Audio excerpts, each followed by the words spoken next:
Бейсен және болмыс. Санжар Керімбай. Профессионал ғұмыр. Швейцар ғалымы Карл Густав Юнг қазыналы қарттық, өнегелі өмір және ақ өлім жайында толғағанда осы терминді жиі қолданған. Мағынасы бір-ақ рет берілетін таңғажайып тіршілікті профессионал деңгейде сүріп шығу. Кез келген салада сол саланың профессионал маманы болу ең биік меже саналады. Мемлекеттік мекемелер мен ірі компаниялар мамандығын профессионал деңгейде бағындырған мамандарға ғана ең көп жалақы төлейді. Ал әуесқой әншілер мен кәсіпкерлер ауыл арасындағы майда шүйде нәпақа мен атақ абыройды қанағат қылады. Дәл сол сияқты өмір сүру өнері де бізде профессионализмді талап етіп тұр. Өмірді қалай болса солай әуесқой деңгейде ойсыз өткізу өте қауіпті. Оның соңы орны толмас өкініш пен мағынасыз өлімге әкеп соқтырады. Юнгтың өзі биік деңгейге өту үшін мынадай 3 сұрақты қойған. Не үшін үздіксіз қартайып жатырмын? Не үшін ауруларым көбейіп бара жатыр? Өлген соң жағдайым не болады? Әдетте бұл сұрақтың классикалық үлгісі әуелден бар. Оның қазақшасы шәкәрімде кездеседі. Шынды білмек ойласаң сен, ең алдымен жанды біл. Ең керекті 3 сұрақпен жан құлағын қой бұрап. Келдім қайдан, нетсем пайдам, өлгеннен соң не болам? Мен деген жан ақыл айнам, жоғала ма сол шын ақ? Өмірдің әрбір сағаты мен минутын қапысыз сүрудің тағы бір хас шебері Лев Толстой болған. Ол да өз жұртына бүгін соңғы күнім деп есепте. Алдымдағы адамды соңғы рет көріп тұрмын деп сана. Бұдан соң мына сәт қайта оралмайды. Сондықтан әрбір соңғы сәтті сыйластықпен, махаббатпен, ықыласпен сүруге тырыс дейді. Жалпы өмірдің мәнін ашатын логос сәулесі, яғни адамзатқа ортақ жарық нұр объективті болады. Ол нұрдың ұшқыны ізгілікке ұмтылған, барлық ұлт пен ұлыстың ұлағатты салт санасында көріне береді. Бейсен жас кезінде Юнгты де, шәкәрімді де, Толстойды да оқымаған. Ол өз тағдырына сәйкес келген заман үлгісінде логостың жарығына шығыс даналығы арқылы жалғанып алды. Жалпы шығыс даналығы шығыс жекпе-жегімен тығыз байланысты. Мыңдаған жылдар жекпе-жек өнерін жетілдірген мастерлер қас шеберліктің кірпіш тәннен шықпайтынын түсінген. Керісінше көрінбейтін қайсар рухтың табанды қайраты дене арқылы көрінуі керек. Сол үшін жекпе-жек өнерін меңгерем деген адам қаласа да, қаламаса да қайсар рухтың құпиясын ашуға мәжбүр болады. Бұл өнердің рухани қырына үңілмеген, немесе мүлде қызықпаған дүлей күштің иесіне өнерде, мінезде, жігерде дарымайды. Бейсен Алматыға келген соң 1995 жылдан бастап айкидо өнерімен тұрақты айналысты. Жастық шағы осы кезеңге түскен бұлын сол заманның атмосферасын жақсы біледі. Ол дәуірді бандиттер кезеңі деп те атайды. Ауыл аймақтағы қара күш жүйелері қалаға қарай ағылған. Алматы сияқты барлық қалада қара түнді қоя беріп, тапа-тал түсте жігіттердің норка құлақшыны мен қыздардың алтын сырғасын ашық тонау қалыпты жағдайға айналған. Осыған орай қорғанысты күшейткен жастар жаппай жекпе-жек өнерін меңгеретін. Бейсен де дәл осы кезде айкидо үйрететін мастердің қасынан табылады. Бірақ оның арманы қара күшін арттыру емес, керісінше өмірді өнегемен сүру болған. Айкидоның шарты бойынша мінезің су сияқты жұмсақ, жер сияқты ауыр болуы керек. Біреуге күш қолдануға ақың жоқ. Дұшпанның сілтеген жұдырығын денеңе дарытпай, өз инерцияңмен қоя беруге тиіссің. Жекпе-жекте мұндай деңгейде сабырлы болу үшін психикадан шығатын ашу, ыза, кек деген кесір мінезді ерттеп мінуге міндеттісің. Осындай топырақ мінезді меңгеруге бел байлаған Бейсен 1 жыл спорт залда тегін қызмет қылған. Мастер оның кертартпа мінезін шонып алып, қайсар рухы мен көркем мінезбен шыңдау үшін тек 1 күндік тамағын беріп, спорт залдағы қара жұмыстың бәріне аямай салған. 1 күндік тамаққа қанағат қылған Бейсен 1 жылдан соң мүлде басқа болмысқа айналған. Бұл спорттың түрімен Бейсенмен бірге шұғылданған. Бірде-бір жігітке айкидоның құпиясы ашылмады. Тіпті Лондонда тұратын мастерінің өзі оны ашық мойындаған. Бейсен қайтқан кезде отбасына көңіл айтып, көпшілікке ол жайлы естелік баяндаған видеосы әлеуметтік желіде тарады.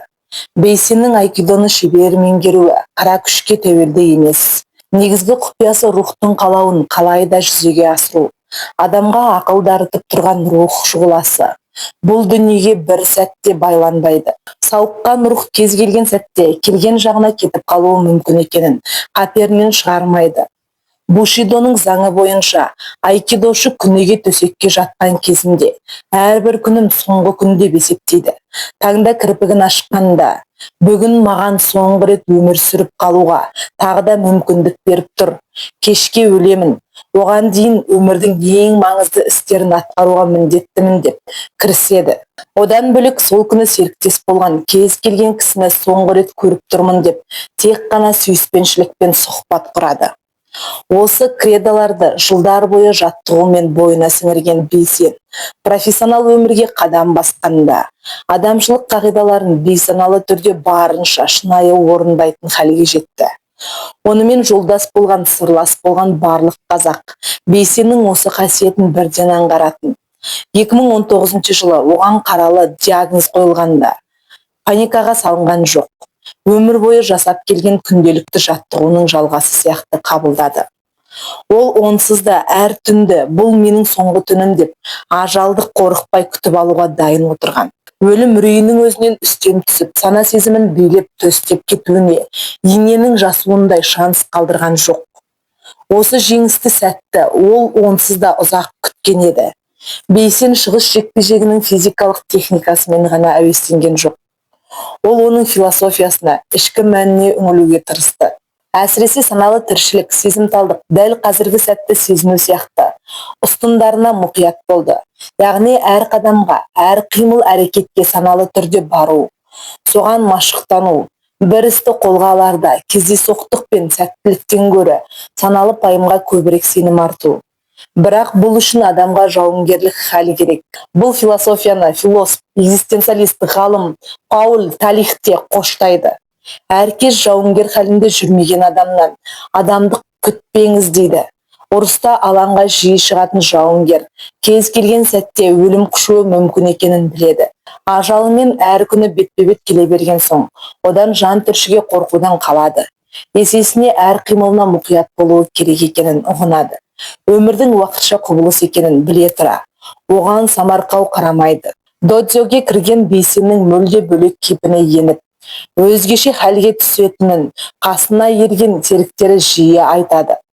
Бірақ бұл әрекет біздің қоғамнан жиі көрінетіндей жасанды маска кию емес.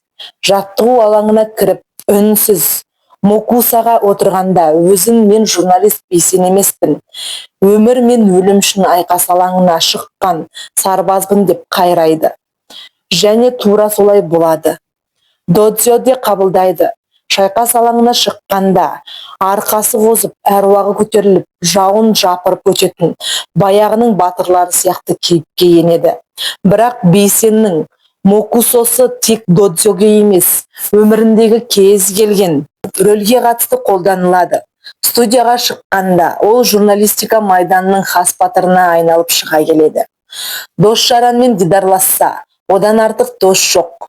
Ағайын туыс алдында да одан ізгі бауыр жоқ. Үй ішінде одан асқан жұбай жоқ. Ел қамы үшін іс қылғанда одан артық ұлан жоқ. Бейсен әр күні кешке жатар алдында уақыт бөліп, өзінен есеп алады. Өзіңнен есеп ал дейтін Абайдың қара сөзін қағида етіп алған. Ол шығыс жекпе-жегінің философиясы бойынша ұйқыны өлімге теңейтін. Бүгін не істедім? Өзім үшін не істедім? Құдай үшін, жұрт үшін не бітірдім? Күйбең асығысқа сүңгіп кеттім бе? Әлде бүгінгі тіршілігім саналы болды ма? Таңертең тұрғанда үнсіздікпен Бусидоға бойлап, бүгін менің соңғы күнім ұстанымымен қайта қаруланады. Сосын сол соңғы күнін қалай өткізетінін жоспарлайды. Соңғы күн халіне түсе алғандар үшін әрбір мезеттің бағасы алтыннан қымбат. Ол ағарып атқан таңға да, қызарып батқан күнге де сүйсіне қарайды. Аптап ыстық пен үскірік аяз да оның көңіл қошын түсіре алмайды. Оның ұстанымы бойынша бұл күні кездесетін адамдары да, оның соңғы рет көрген адамдары. Сондықтан болар, ол ешкіммен жүрдім бардым сөйлеспейді. Мәнсіз іске кіріспейді. Кіріскен ісіне жүрдім бардым қарамайды. Білімде, мәдениетте, дәулетте есігіңнің алдын тазалаудан басталады деп інілеріне Казгудың жатақханасының төңірегін сыпыртқызып қояды. Кәдімгідей екі інісін аула сыпырушы етіп жұмысқа орналастырады. Әрине, інілері алғашында қысылады. Қатарластарынан ұялады, сондықтан оларды Бейсеннің өзі бастап шығады. Өзі де талайға дейін олармен бірге жатақхананың алды артын тазалап жүреді. Бұл нәрсені көрмейінше сендерге алға жылжуға болмайды деп ескертеді. Өзге жұртты былай қойғанда туған інілері де ағамызды толық түсіне алған жоқпыз дегенді айтады. Әсет есімді інісі ағамның көп мінезін, көп әрекетін түсіне бермейміз. Бірақ әйтеуір соған саналы түрде барып жатқанын ғана сеземіз. Мәселен, ол кісі жас кезінде өлең жазатын. Есіге келе бір күні соның бәрін отқа жақты. Сонымен бірге әскердегі суреттерін де отқа жақты. Әскердегі суреті бір альбомнан асатын. Керемет суреттері болды. Бір күні соның бәрін жинады да өртей салды. Неге бұлай істедіңіз дегенімізде, ностальгиямен өмір сүруге болмайды. Кешегі жетістігіне байланып қалған адам туралап қалады. Алға жылжимын десең, жүрегіңді кешегі күнмен жұбатпа, деді. Сондықтан бала күнгі шығармашылығынан ештеңе сақталмады дейді. Бейсеннің тағы бір қыры, жүректі ештеңеге байламау керек деген философиямен өмір сүрді. Бір затты ұнатсаң, бір нәрсені қатты жақсы көрсең, сол мезетте одан құтылуға асық, біреуге сыйлап жібер дейтін. Ал өзі үнемі солай істейтін. Қанша жерден қымбат дүние болса да біреуге сыйлап жібереді. Президенттің баспасөз қызметінде жүріп, Саудияға барған сапарында Саудия королі оған алтын сағат сыйлайды. Сағат расында да өте қымбат, әрі бағалы, алтынмен зерленген, көздің жауын алатындай әдемі еді. Бейсеннің өзіне де ұнаған, бірақ сағатты өзінің шопырына сыйлайды. Айтуға оңайда жүргенінде қолында $1000 сағат болатын. Оны да көп таққан жоқ. Студияға келген бір қонақтың сөзін ұнатып қалып, әлгі сағатын сол кісіге сыйлап жіберді. Позиция құндылығы. Егерде өмірде мән бар деп сенсек, ол мән міндетті түрде объективті болуы тиіс. Яғни кез келген адам санасы айқын күйінде тұрса, қандай жағдайда болмасын, онымен қауышуға қабілетті. Әдетте елдің дені ең мағыналы мамандық деп дәрігер мен мұғалімдікті айтады. Бірақ логотерапия мұнымен келіспейді. Франклдың пайымынша, кез келген қызметті ыстық жүрекпен жасаған кезде оның ішкі мәні ашылады. Ал енді емі жоқ дертке шалдығып, төсекке таңылып, анық ажалмен бетпе-бет қалған пенде болса не істер еді? Оның трансцендентті әлеміндегі мәнмен шарпысуға мүмкіндігі бар ма? Франклдың ойынша бар. Ажалдың құрығы мойнына түскен адам паникаға салынбауы керек. Өмір бар жерде өлім барын саналы түрде мойындауы тиіс. Тірі қалуға ешқандай шанс жоғын түсінген пенде позиция құндылығына өтеді. Яғни ол қорықпастан анық ажалды сергек ақылмен күтіп алуға дайындалады. Бірақ бұл айтуға ғана оңай. Пациенттердің көбі позиция таңдай алмай, депрессияға түскен күйі үрей құшағында ажал табады. Одан да жаманы қорқақ типтер эвтаназия қолданып ажалынан бұрын өледі. Сондықтан ажал алдында мықты позицияға бекініп алу ең шешуші, ең маңызды, ең құнды сәт саналады. Соңғы сәтте сыр бергендер өмірді қолдан береді. Нью-Йорктегі онкологиялық орталықтың психиатрия департаментінің төрағасы Уильям Брейтбарт негізінен осы мәселемен шұғылданады. Ол зерттеу кезінде мынадай шындыққа көз жеткізді. Қатерлі аурудың диагнозы бірінші кезде ауыр үкім оқылғандай әсер етеді. Бірақ ол бір нәрсеге түрткі болады. Ұнжырғасы түскен пациенттер бүкіл өмірін қайта сараптайды. Дені сау кезінде қызыл-жасылға алданып, өміріне мән беруге уақыты болмаған еді. Бұл ауру сол қателікті түзетуге көмектеседі. Шындығында өлім мен өмірдің мәні медальдің екі беті сияқты. Расымен де өлімнен анық хабар келісімен ақ кісі баласы мен қалай өмір сүрдім өзі өкінетін тұсым бар ма? Ажал келіп күйретсе де өмірімнің өшпес сәттері бар ма? Мына бір істе менің болмысым бар деп мақтанатын қандай ерлігім бар деген сұрақтарға жауап іздейді. Жауабын тапқандар ажалды жеңеді, таппаса керісінше жеңіледі. Жеңілуге дайын тарапы эвтаназияға бейім болады деп айттық. 1996 жылы Австралияда эвтаназияны заңдастырған еді. Көп ұзамай ол заңды тоқтатты. Нидерландия 2000 жылы бірінші рет эвтаназияға рұқсат беріп бекітті. 2006 жылдан бері ақш-тың 5 штатында заң аясында эвтаназия қолданылып келеді. 2009-2012 жылдар арасында Швейцарияға барып, дәрінің көмегімен о дүниеге мезгілсіз аттанатын адамның саны күрт өскен. Уильям Бритбарт ажалына асыққан ауру жандарды барынша зерттеді. Оларды ерте өлімге мұншалықты құштар қылған қандай фактор? Дәуде болса, қатерлі ісіктің жан шыдатпас азабынан қашқан шығар деп топшылады. Зерттеу нәтижесі басқа шындықтың бетін ашты. Олар тән азабынан емес, жан азабынан жапа шегетін болып шыққан. Пациенттің бәрі өздерінің экзистенциялық вакуумда қалғанын қинала мәлімдеді. Не үшін эвтаназия сұрап отырсың деген сұраққа бәрі бір ауыздан емі жоқ ауруымен алысатындай, өмірімнен ешқандай мән көріп тұрған жоқпын деп жауап берді. Брейдбарт бұдан соң экзистенция шұңқырына түсіп кеткен бейбақтарды құтқару үшін олардың өміріне мән табуға септесетін психологиялық амал ойлап тапты. Осылайша ажалмен қорықпай жекпе-жек шығатын пациенттердің саны артты. Позиция құндылығына біздің белсенді бекінген. Басында барынша емделіп көрді. Кейін ажалдың қамағанын анық сезді. Енді онымен нәтижесіз ұстаса берудің пайдасыз екенін түсінді. Сөйтті де ең соңғы сәтте үрейге бой алдырмас үшін шындап шыныға бастады. Тіпті күздің күні көңілін сұрай барғанында әңгіме айтып отырып үй деді. Маған рак деп диагноз қойды. Барынша алысып ақ жатырмын, бірақ бой беретін түрі жоқ. Бәрібір осы дерттен кетсем де өкінбеймін. Себебі бұл өзі біразға созылып барып, жығатын батыр екен. Тіпті мұны о дүниеден келген шақырту билеті деп те атайды екен. Бұл енді кенеттен тоққа түсіп, не суға кетіп, немесе жолда апатқа ұрынып, тіл тартпай кеткеннен әлдеқайда тиімді. Бүкіл өміріңді елеп, екшеп, ең әсерлі тұстарын санаңда жаңғыртып қоясың.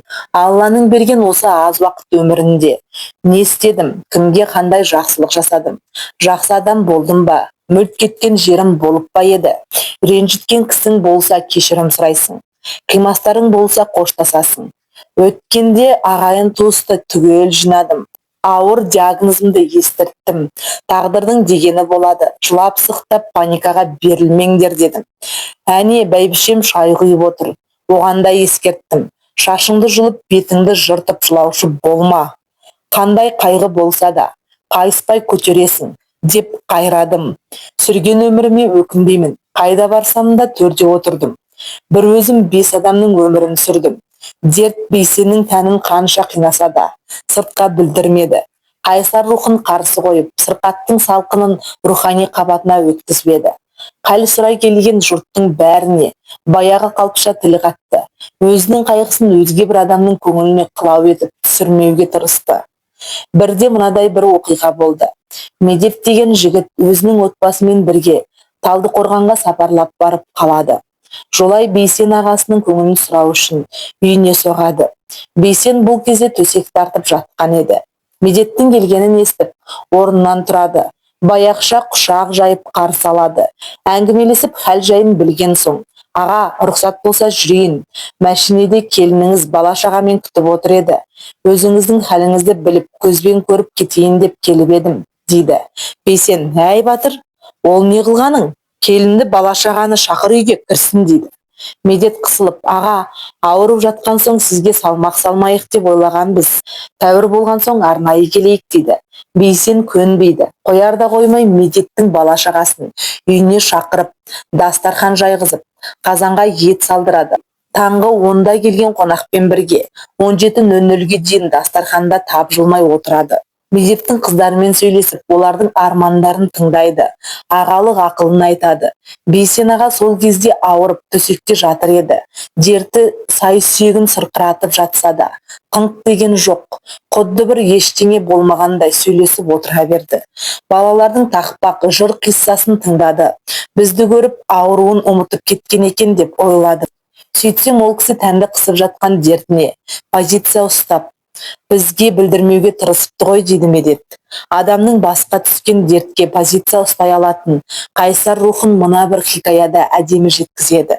Бірде Фарид деген ұстаздан шәкірттері тақсыр осы Ғайса пайғамбарды ағашқа шегелеп тәнін азаптап жатқанда неге қиналған дыбыс шықпады? Аюб пайғамбардың денесін 40 жыл құрт жегенде де ол да қыңқ деп үн қатпады.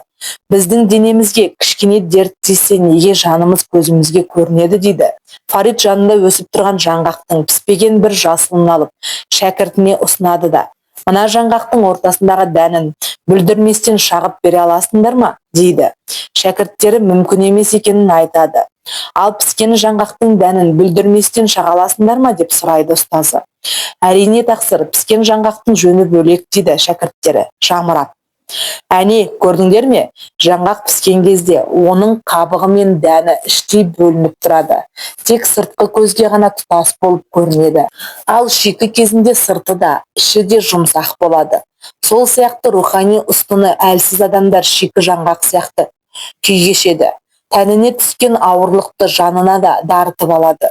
Ал рухани болмысы кемел адам тәнінде болып жатқан дертті жанына жуытпайды дейді ұстазы. Логотерапияда адам өмірдің мәнін қалай толтырады деген сұрақ бар.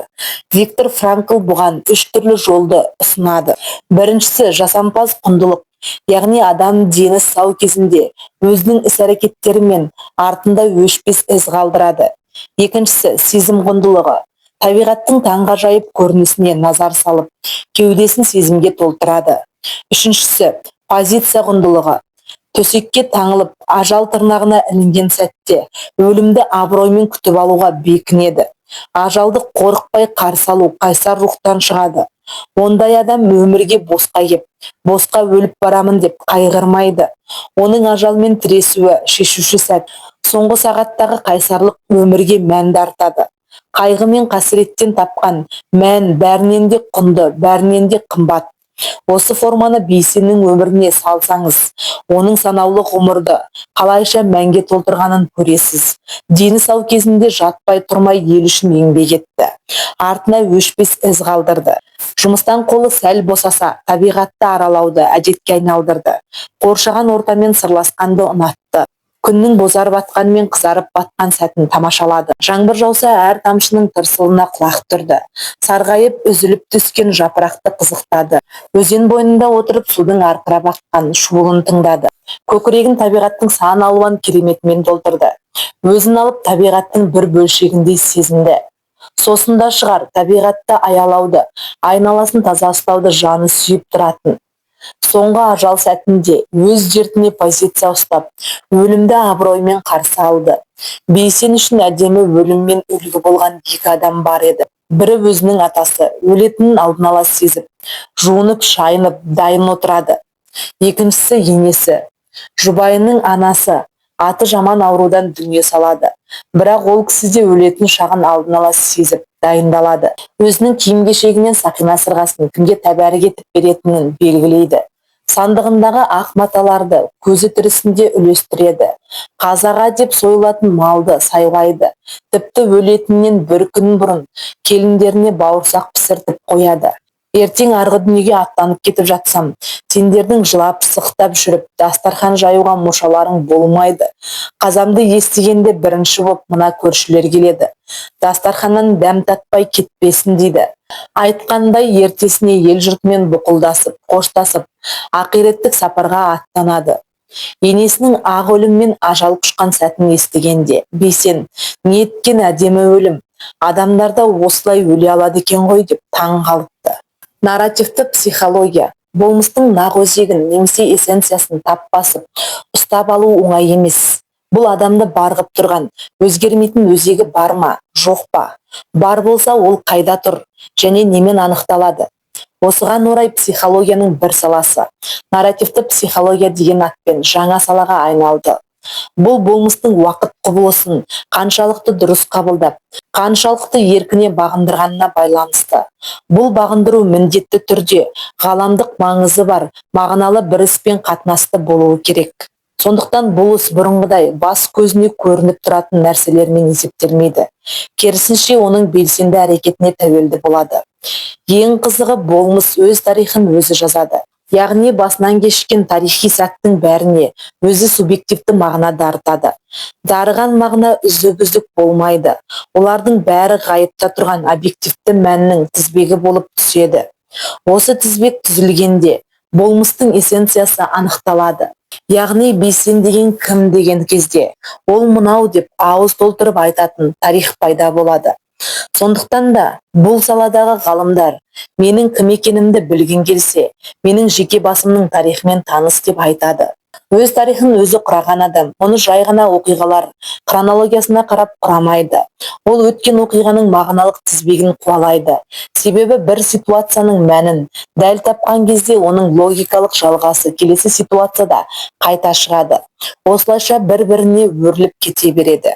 Өткен өмірін електен өткізіп, келешегіне жоспар құрып, бүгініне сақ отырған адам бүкіл өмірін көктей тесіп өткен ортақ мәннің сәулесіне ұмтылады. Ұтымды ұмтылған сайын бір қарағанда хаос сияқты көрінген тағдыр рационалды һәм үйлесімді қалыпқа құйыла қалады. Мак Адамс деген ғалым осыған орай бүйдеді: егер өмірден жиған терген тәжірибемізді нарративті формаға құймай, бір ізге түсірмесек, рухани тоқырап, көңіл күйіміз күл болады. Мұны мен қанағаттанбаған тарих деп атадым. Сондықтан өз тарихын өзі жасағандар оған мифтік табиғатта дарыта алады. Себебі мәннің негізгі сәулесі мифтік сипатта өмір сүреді. Яғни оған ғайыптан бір күш құйылып, тылсымнан біреу тілдескендей әсер етеді. Сондықтан да олар өлім үрейіне шатылмайды. Әдетте емі жоқ ауруға шалдыққандар диагнозын естіген кезде бүкіл өмірі көз алдында күл талқан болады. Оның бұған дейін бар деп санап келген бүкіл нәрсесі табан астында сағым сияқты ұшып кетеді. Бұған дейін өте маңызды болып көрінген оқиғалар түкке тұрғысыз ит тіршілікке айналады. Оның негізгі себебі ол адам өзінің жеке тарихын құрастыруға ешқашан талпынбаған. Кеше кім едім, бүгін кім болып тұрмын, ертең өмірім немен аяқталады? Мені жетектеп келе жатқан мәңгілік бір жарқын арман мұрат бар ма? Болса ол мұраттың сәулесі ең шешуші сәттерде алдымнан шықты ма? Мен ол жетекші сәулемен достасуға ниетті болдым ба деген сұрақтарды қоймағаннан шықты. Бейсеннің өзі өміріне мифтік болмыс дарытатын тұсы да бар. Жасы 20-ға келген кезде Бейсен өң мен түстің арасында ғайыптық құбылыс көреді. Бірақ не екенін дәл басып тани алмайды. Қап-қара қалпақ тәріздес, шұңғыл нәрсе аспаннан түседі де, оның дәл жанына келеді. Есігі ашылып, ішінен бір үн шығады. Ол Бейсенді өзімен бірге әкететінін айтады. Бейсен оған: маған уақыт бер, мен өмірімді енді бастап жатырмын. Әлі мардымды ештеңе бітірген жоқпын. Бұл жерге келген соң мойныма артылған бір миссия болуы керекті. Мен соның не екенін анықтайын, адамдық борышымды орындайын. Сосын барып әкет дейді. Дауыс келіскендей болып, қара қалпақ жоғалып кетеді. Кейін жазылмас дерт жабысып, өмірінің соңғы күндері қалғанда әлгі қара қалпақ көз алдына қайта оралады. Бейсен өзінің бір естелігінде: бала кезде өлімнен қатты қорқушы едім. Біреу өліпті деген сөзді естісем мазасызданып, үйден далаға қарай ытқып қаша жөнелетінмін. Өмірге келдік екен, неге қайтадан кетіп қалуымыз керек? Жер бетінен түбінде бір жоғалар болсақ, не үшін өмір сүреміз? Өлген соң қайда кетеміз? Ол жақта өмір бар ма, жоқ па деп көп ойланатынмын, дейді. Кейін қара қалпақпен уәделескен соң өлімнен қорықпауды үйренеді. Адам мына өмірге бекерге келмейді. Оған тапсырылған бір миссия бар. Адам сол миссияны орындап барып, мәңгілік мекенге аттанады деген ойға бекиді. Өлім ұғымын сабырмен қабылдайды. Өлім үнемі біздің жанымызда, қол созым жерде жүреді. Одан қорқудың керегі жоқ. Ол біздің жойып жіберетін жауымыз емес. Қайта өмірлік миссияны тезірек орындауға жетелейтін досымыз, дейді. Өлім құбылысын дос ретінде қабылдау шәкәрімде де кездеседі. Келем десең өлім маған, досымсың жау емен саған. Есік таш жолды байлаған, жөнелсін ұнаған көңіл, дейді. Адам өмірдің мәнін анық түсінген кезде оған өлім факторы қорқынышты болып көрінбейді. Керісінше момын құлды Аллаға жалғайтын алтын көпір ретінде қабылданады. Адам рухы әлемсақта, Тәңірі әлемінен бөлініп түсіп, мына дүниеге келіп еді. Мұндағы мақсаты о дүниеге өзінің ізгілікті ізін қалдыру. Осы миссиясы біткен соң, ол қайтадан ғайып әлемге өтіп, тәңірісімен қауышады. Өлімнің мәні. Өлім жайлы толғамас бұрын, тағдыр туралы аз кем айтуға тура келеді. Себебі тағдыр ұғымын дұрыс түсінбеген адам аса бағалы ғұмырын зая кетіреді.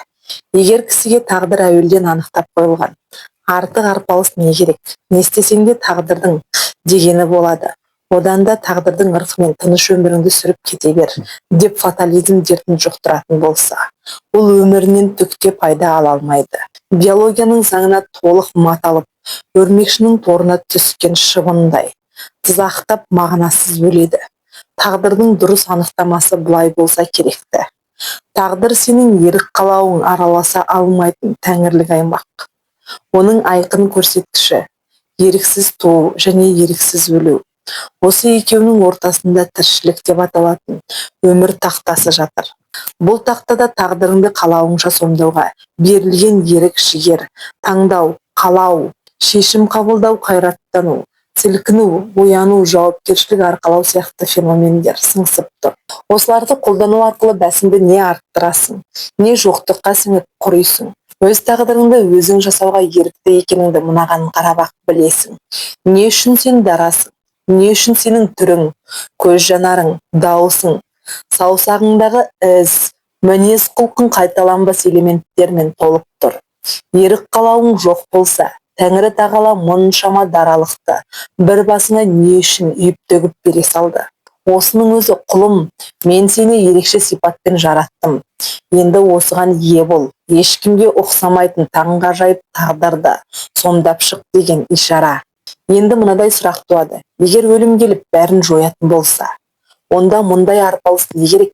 Қалай ойлайсыз? Шынымен ажал өмірдің мәнін жоя ала ма? Біздіңше жоқ, жоя алмайды. Керісінше, өмірдің мәні өлімнің соңында анық көрінеді. Адам ажалсыз болды делік. Ондай кезде өмір қалай өрнектелер еді? Тағдыр тақтасына ешқандай да әдемі өрнек түспес еді. Себебі ажалсыз екенін білген пенде мағыналы ұлы істерге асығып, ынтығып тұрмас еді. Қайда қашар дейсің? Тағы бір реті келгенде оны да қолға алармыз. Әзірге мына қызықтың рахатын көре тұрайық деп, келесі бір ойын сауықтың жетегінде кетер еді. Нәпсіңді ойнатып тұрған той томалақпен ойын сауыққа жұтылып кетуден сақтап тұрған ең бірінші қорғаның қай күні келетінін білдірмейтін ажал. Оның келер күнін білмегенсін де, кез келген сәтте рақаттан тыйылып, ғибратты тарапқа бет бұрасың. Франкл да осы сұраққа логотерапияда арнайы тоқталған. Жақсы адамның мезгілсіз қазасы талай адамды тұйыққа тіреген. Құдай бар болса, мұндай жақсы адамның өмірін неліктен ерте қиды деп логикаға сүйенеді. Егер Құдай бар болса, оның жоспары мен ісін ақылы шектеулі пенде логиканың күшімен таба алмайтын болуы керек. Құпиясы ашылып сыры белгілі болған субстанция Құдай болып саналмайды. Жаманның ерте өліп, жақсының ұзақ жасайтын әуелден біліп отырсаң, тіршілікте сыр қала ма? Қазаның да мәні осы, жақсыға да жаманға да айтпай келеді. Бұл жақсының да босаңсып тоқмейілсуге ақысы жоқ деген сөз. Бейсеннің де болмысының сан тарапта ашылып, артына өшпес із қалдырғаны өлім факторының арқасында ғана. Себебі ол әсіресе 40-тан асқан соң өлім сәтіне тыңғылықты дайындалғаны көрінеді. 2013 жылдың шілде айында Әлдиден эпосқа дейін кітабының тұсаукесері біткен соң Бейсен кітап авторларын қайрады. Дұрыс жігіттер, осы беттен таймаңдар. Бұл кітап үшін қазақ жұрты сендерге алғыс айтады. Баянсызға алданып қажеті жоқ. Жастықтың жігерін осыған салыңдар. Кімнің қашан өлерін бір Құдай өзі біледі. Сондықтан күш қуат барда халықтың қызметіне жегіліп үлгеру керек деген жігер берді. Қарыс жерде қаза барын жолын жүйкесімен осылай терең түсінген пенде ғана аз уақытта мол құндылық өндіре алады. Қазақта мынандай сөз бар: ақылы жоқ ақымақ ажалды алтау деп ойлайды. Яғни ажал феноменін салмақты қарсылас ретінде сезінбеген кісі 100 жыл ғұмыр жасасаң да түк бітірмей қор қылады. Бейсен дүние салғанда топырақ салу үшін моланың басына барып мәйітті күтіп тұрған туысыма телефон толғадым да, қасыңда Бейсеннің інісі бар ма дедім. Я, жанымда тұр деді ол. Онда телефонды соған бер дедім. Ол берді. Сәлем әсет, шындығын айт, мен саған көңіл айтуым керек пе?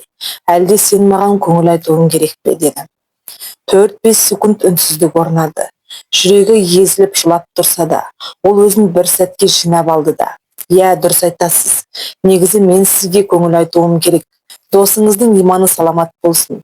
Құдайдың қазасына шара жоқ, бекем болыңыз, деді. Бір болмыс дәсман. 2005 жылдың қаңтары болатын. Жұмыста отырған. Бастық кабинетіне шақырды. Бардым. Ақпан айында ақшта Қазақстанның мәдениет күндері өтеді. Құрманғазы оркестрі түгел барады. Соны телеарнадан насихаттау керек. Біздің каналдан. ақшқа сен барасың. Концертті түгел түсіріп келген соң, оқиға жайлы репортаж жасайсың. Қазір елшілікке барып виза аштыр, деді. Бір аптада визаны дайындап, айтылған күні әуежайға бардым. Менің қарсы алдымда сымбатты, ұзын денелі, жылы жүзді бір жігіт отыр еді. Мойнына хабардың бейджігін асып алыпты, маған қарап. Ақшаңды алдың ба, деді. Жоқ, қандай ақша, дедім. Ана жерде мәдениет министрлігінің өкілі отыр. ақшқа баратын команда мүшелеріне жол пұлын таратып жатыр. Бір аптаға $600 береді.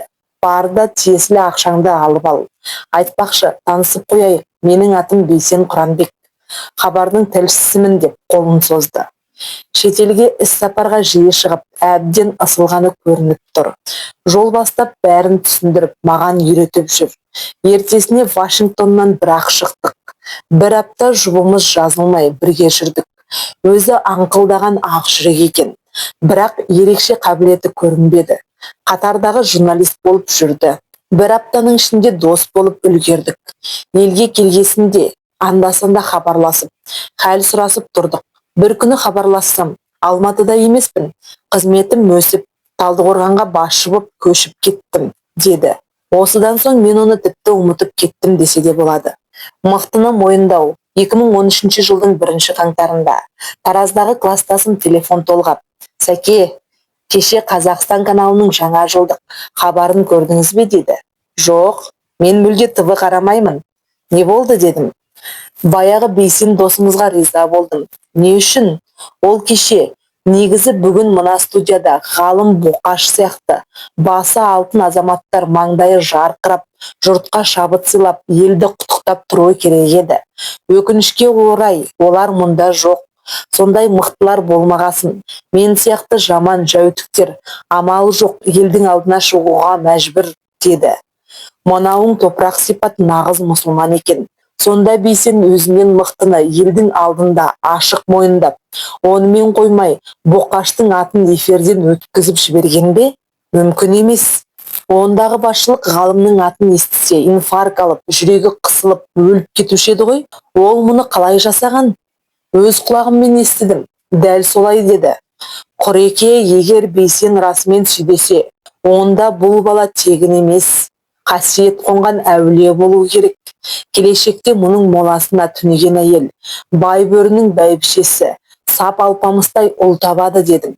Әулие болса әулие шығар. Елдің бәрі мықтының тіресегін шайнап, өзінің атын шығара алмай, тыраштанып жатқанда, бұл бала миллиондаған елдің алдында тұрып, өзін жасырып, Боқаштың абыройын асырды. Қазір өзімен тілдесейін дедім де, дереу нөмірін іздедім. Бейсенге телефон толғадым. «Бұл кім?» деді, танымай. Арада 6-7 жыл өткен. «Бұл мен, Шәнжархан». «Әй, сен тірісің бе?» деп хәл сұраса жөнелді. «Бейсен, саған соққан шаруамды айтайын. Кеше эфирден сөйлепсің. Ғалымның атын қалай өткізіп жібердің? Соны өз аузыңнан естейін деп едім. Сен қайдасың?» «Ұзынағашта, үйдемін». «Онда бүгін Алматыда жолығайық. Сені көрмегелі 7 жылдан асыпты. Шәй ішейік», деді. 2 сағаттан соң дәмханада жолықтық. «Сәке, кеше қатырдым. Жаңа жылдық қарбаласты пайдаландым. Қаптаған хабар, цензура бәрін тексеруге мұршасы келмей қалды. Басшылық: Бейсен, артық ауыз әңгіме кетіп қалған жоқ па?» деді. «Уайымдамай эфирге қоя беріңіз», дедім. Осылайша ғалымның атын өткізіп жібердім. «Страна должна знать своих героев», деп рақаттанып бір күліп алды. Болмыстың ашылуы. The Saying. Осы кездесуде мен мүлде басқа Бейсенді көрдім. Бұл баяғы ортаңқол журналист емес еді. Талдықорғанда тұрсаң, Алматыда не істеп жүрсің дедім. Айтуға оңайға келдім деді. Оның саған не керегі бар? Құр босқа уақытың кетеді. Елге тез танылып алу қажет. Ақылды адам атақ пен даңқтан қашпай ма? Дұрыс айтасың, маған атақтың түкке керегі жоқ. Танымалдылық арманымды жүзеге асыру үшін ғана қажет. Қандай арман, Сәке? ТВ-да жүріп елдің ахуалын беске біліп алдым. Билікке де жақын барып көрдім. Мен бармаған ел қалмады. Әбден тәжірибе жинадым. Осының бәрін қорытып бір ойға бекідім. Халықтың жауы надандық екен. Рухани ілімнің сәулесі болмаса, жұртымыз құр мал дәулетпен ел болып кете алмайды. Несі дұрыс еркек елдің қамын жеу керек. Жас болса 40-тан асып кетті. Қартайып барамыз. Өлгенше бір істі тындырып кету қажет. Жастардан ерік жігері мықты жаңа буын жасап шыққым келеді. Жоспарын миымда түзіп қойдым. Қазір қоғам қараңғы, танымал адамды ғана тыңдайды. Көрмейсің бе? Қалың бұқара ғалымға емес, атағы шыққан дилетант әншіге табынады. Бұл қауіпті тенденция. Сондықтан жұртқа танылып алайын, сосын надандыққа қарсы майдан ашамын. Үміті жіңішкеріп, жігері мұқала бастаған елге қайрат сыйлайтын бір істі бастаймын. Қалай майдан ашасың? Рухани концепцияң бар ма? Бар. Әуелі кітап жазамын. Ол кітапта мынадай нәрсе болады деп, кітабының мазмұны туралы айта бастады. Үнсіз тыңдап отырмын. Шыны керек, бұл жарамсыз жоспар болатын. Практикалық жағы ақсап тұр.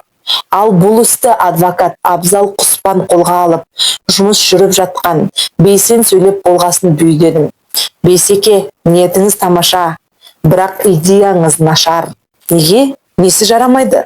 Себебі ол олай емес, бұлай болу керек деп. Сары кітаптың концепциясы жайлы айтып бердім. Ол кезде ең бірінші кітап енді қолға алынған. Ол мені тапжылмай 2 сағат мұқият тыңдады. Сосын бірнеше минут үнсіз отырып қалды. Бір кезде, сенің нұсқаң ұнады, Сәке. Қашан қолға аласыңдар? Деді. Қолға алғанымызға 15 күн болды. Материал жинап жатырмыз. Қасымдағы 2 жігіт келсе, жолықтырып материалдармен таныстырайын дедім. Ол келісті. Осылайша қол алысып тарастық. Бұл бұрынғы дәсман емес еді. Бұл ашылған болмыс болатын. Мұны экзистенция ғылымында болмыстың дисейн түрге ауысуы деп атайды. Яғни адам болмысының аутентикалық формаға ауысуы, нағыз шынайы Құдай қалаған илляхи сипаттағы түрінің қысқа жарқырап шығуы. Болмыс мұндай құдіретті түріне ену үшін міндетті түрде өзін-өзі трансценденция жасауы керек. Яғни өз мүддесін қара басының қамын шетке ысырып, елдің қамын жеуге бел байлайды. Соның жолында жауапкершілік арқалағанда болмыс автоматты түрде дисейн формасына ауысады. Болмыстың мұндай түрі кез келген оқиғаға, жан жүрегімен, жолын жүйкесімен, денедегі әр тал клеткасына шейін шынайы араласады. Сол кезде қараңғы аспанда жаңа жұлдыз жанғандай, қоғамда қызық құбылыс басталады. Ол құбылыс кейін айтуға оңай және қарекет деген атпен тарихта көрінді. Осылайша мен дәсмән, көптің бірі, бейсенмен емес, десейін бейсенмен танысып, үйіме көңілді оралдым. Жобамен танысу. Арада 3 ай өтті. Біз кітап жазып жатқанбыз. Бір күні Бейсен Алматыға шақырды. Әңгімелесіп отырмыз. Айтпақшы, жігіттер үйде. Қаласаң ертіп апарып, жобамен жақын таныстырайын дедім. Ол кезде Бейсен өзінің ескі жобасын әлі қимай, 1-2 элементін көңілінде сақтап жүрген. Ол қипақтап тұрды да. Уақытым өте тығыз, сонда да барсақ барайық. Бірақ кешке дейін қалаға қайтуым керек деді. Түстен кейін Бейсенді үйге әкелдім. Бейбім оны көріп талып қала жаздады. Бұлай тез келеді деп күткен жоқ. Астан соң Бейсен кітапты көрсетіңдер деді. Іші пысып отырған Айбек пен Мұхиттың құдайы берді. Екеуі 2 жақтан отырып алып, қиссаның құдіреті жайлы жарыса баяндады. Бейсен әңгімеге қанбай, қызыққа бата түсті. Сағат түнгі 3 болды, ол әлі отыр. Таңғы 5-ке таман шаршап құлады. Жұмысы жайына қалды. Таңда шайға шақыру үшін бөлмеге кірсем, жігіттер оянып, көрпе төсегін жинап жатыр екен. Бейсеннің басы салбырап көңілсіз отыр. Бейсеке, не болды? Мазаңыз жоқ қой дедім. Мына жобаны мойындадым. Өткенде сен айтқанда сырттай сынсамда, іштей өз концепциямды қимай кетіп едім. Енді соған ұялып отырмын. Қанша дегенмен медресе көрген шәкіртсіңдер. Ілімнің аты ілім. Мына екі көмекшің сұмдық екен. Таң атқанша мені таң қалдырудан шаршамады. Осы әңгіменің бәрін бала кезде әжемізден тыңдап өстік. Бірақ оған мән беріп, ғылыми анализ жасап көрмеппіз. Бір өзімнің ұрандап шапа жазбағаныма қысылып отырмын деп күлді. Бейбім, бүгін түске ет асайын ба деп сұрады. Қайдағы ет? Бейсен асығыс, жұмысы бар. Шайдың өзіне әрең қалып отыр дедім. Дастархан басында рухани әңгіме қайта ағызды. Сағат 12:00 болды. Бейсен басқа әлемге өтіп кеткен. Көңілденіп тыңдап отыр. Бейбім мені шақырып, әй, қане асығыс дегенің. Ендіге ет пісетін уақыт болды. Құр босқа мені ұятқа қалдырдыңдар.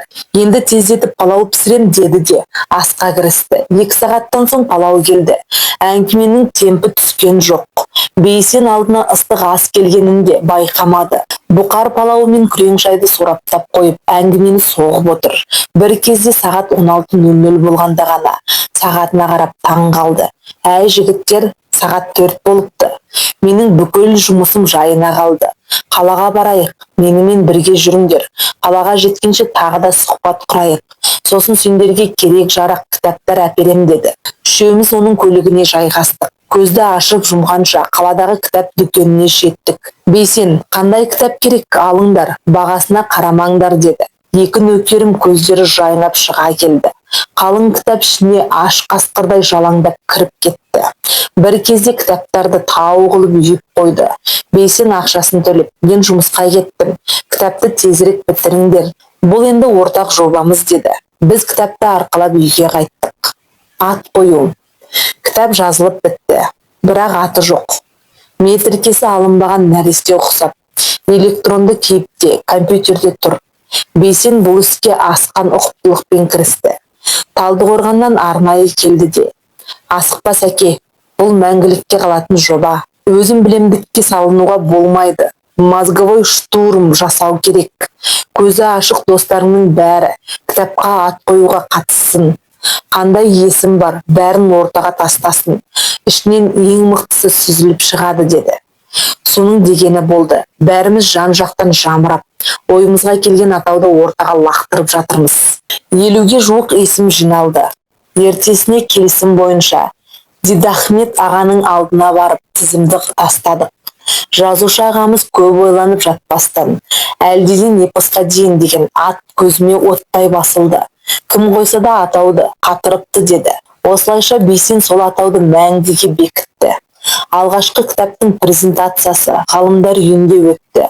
Ол кезде бізде тәжірибе жоқ, жұртқа сөзіміз өтпей, бейшара болып жүрген кезіміз. Ол істі де Бейсен өзі қолға алды. Шараға Мекемтас ағаны ертіп әкелді. Осылайша кітап ресми жолмен жарыққа шықты. Смартфон. 2013 жылдың шілдесінде кітап басылып шықты. Бейсен Талдықорғаннан, Абзал Оралдан арнайы ұшып келді. Кітапты көліктен түсіріп, қоймаға кірпішті етіп қаладық. Су жаңа кітаптың иесін иіскеп көріп жатырмыз. Кешке кішігірім той болып атап өттік. Ертесіне Бейсен мені көлігіне салып алып, бір жаққа жол тартты. Қайда барамыз дедім. Әзірге айтпаймын деді ол күліп. Мен ештеңе ұқпаған күйі үнсіз отырмын. Кенет Сұлпақтың алдына кеп тоқтадық. Бейсен мені жетекке алып, ғимараттың телефон сататын сөресіне келді. Ал сәке, телефон таңда деді. Не үшін? Телефон алатын жоспарым жоқ дедім. Ондай жоспар менде бар, кітапқа көрімдік болсын деді. Сөйтті де су жаңа Samsung Galaxy S4 таңдады. Бағасы удай. Оған қараған Бейсен жоқ. Бүкіл асай мүсейін түгендеп, смартфонды сатып алды да. Сәке, енді үйдегі ноутбукке байланып отырмайсыз. Мына смартфонмен кез келген жерде кітапқа жарнама жасап жүре бересіз деді. Осылайша ойламаған жерден телефонды болдым. Қазір ол смартфон әлі істеп тұр. Ортаншы қызым онымен онлайн сабақ оқып жүр. Құдайға ұқсайтын адам бір күні Тәңірі тағала Дәуіт пайғамбарға тіл қатып: «Әй Дәуіт, сен неге маған ұқсауға тырыспайсың?» дейді. «Уа Тәңірім, саған қалайша ұқсаймын? Сен түр түсі, мекен мысалы, шет шегі жоқ құдіретті Құдай емессің бе?» дейді. Таң қалды. «Иә, дұрыс айтасың Дәуіт. Бірақ мен шексіз мейірімдімін. Сен де маған ұқсап мейірімді бол. Мен жомартпын, сен де жомарт бол. Мен әлсізге болысқанды сүйемін, сен де солай ет. Мен 18 000 ғаламды мінсіз басқарып тұрмын. Бірақ тұрған жерімді ешкімге көрсетпеймін. Тұрағым мәңгі құпия. Сен де тіршілікте жүргенде солай ет. Қанша жерден жапырып жақсылық жасасаң да, өзіңді көрсетіп мақтанушы болма. Ісіңді құпия ұста. Ел түсіне қарап емес, ісіне қарап танысын» дейді. Бейсенмен 2014 жылы күзде қалада жолықтық. «Сәке, сен бір науқас қыз туралы пост жазып, акция ұйымдастырғансың ба?» деді. «Иә, Тұрғын Қалелова деген келіншек ауырып қапты. Кореяға барып емделуге біраз қаржы керек. Соған көмектесу үшін 1000 теңге деген акция жарияладым. Шамасы бар жұрт 1000 теңгеден аударса, керекті қаржы жиналады. Тек жалқаулығыңды жеңіп, банкоматқа ерінбей барып, ақшаны шотына аударып жіберсең жетіп жатыр» деп жаздым. Бәсе, жұмыстағы қыз-жігіттер кеше осыны әңгіме қылып отыр екен. «Сен оны танисың ба?» «Жоқ, өмірімде көрмегем. Солай де қызық екен» деді де банкоматтың алдына кеп кілт тоқтады. «Онда елден бізде қалмайық, жұмыс істеп пұл тауып жүр деген атымыз бар. Мен де асарға қатысып 1000 теңге аударып қояйын, шотын айтып жібер» деді. «Жақсы» дедім де Торғынның есеп шотын дауыстап оқи бастадым. Ол сандарды тез-тез терді де батырманы басып қап қалды. Сөйтті де кетуге айналды. Мен дыз деп шыға келген чекті суырып алдым.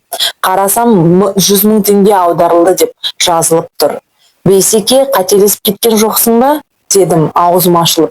«Жоқ Сәке, бәрі дұрыс. Бұл әңгіме осы жерде қалсын, ешкім білмесін» деді де шығып жүре берді. Бұлақ істеген адам Бейсен сөзінде тұрды. Дүркіреген атағын тек елдің игілігіне жұмсады. Бұлақ көрсең көзін аш деген кредоны мықтап ұстанды.